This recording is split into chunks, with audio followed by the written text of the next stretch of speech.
There's no sense beating around the bush.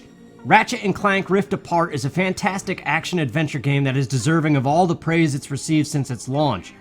Having just finished the game myself, I wanted to highlight just a few of the things that make it great and even better than the Ratchet & Clank remake on PlayStation 4. First off, it's a visual stunner running in Performance RT mode at a flawless 60 frames per second while still maintaining some phenomenal ray tracing.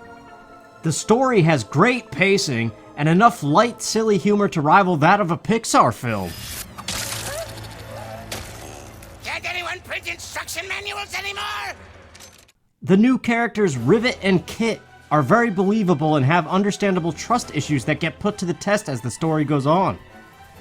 These alternate dimension counterparts of the Ratchet & Clank universe create a very fun tag team aspect to the gameplay, where weapons and upgrades are shared between the characters in order to grow together. It also lends itself to well-written support characters. No matter how you spin it, the story will have you hooked until the end. But the real fun begins when we get to the heart of the gameplay. The newly added Phantom Dash creates a sense of agility to the movement, enabling fast dodges from enemies and even just speedy ways to traverse obstacle courses.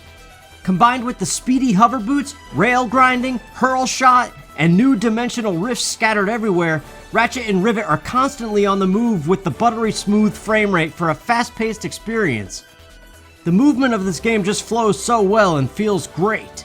The character agility is further accentuated by the neat variety of weaponry that is aided by the DualSense haptic triggers. Almost every weapon responds differently to a half trigger pull versus a full trigger pull, adding a sense of movement and readiness to the gunplay.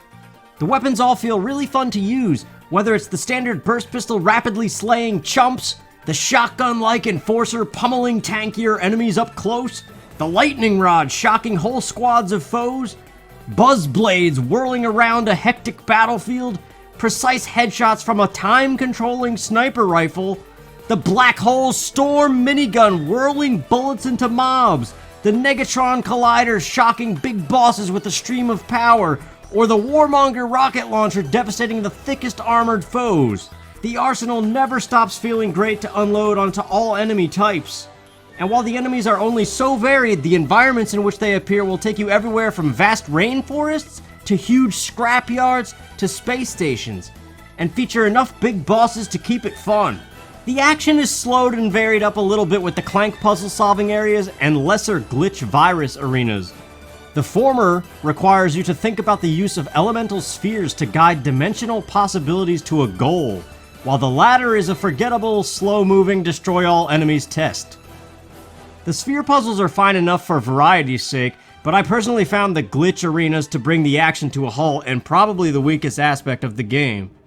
But in summary, Ratchet & Clank Rift Apart is a beautiful, fast, and fun action-adventure with a captivating story, likable cast, and explosive finale that really showcases the best of the PlayStation 5 and its controller.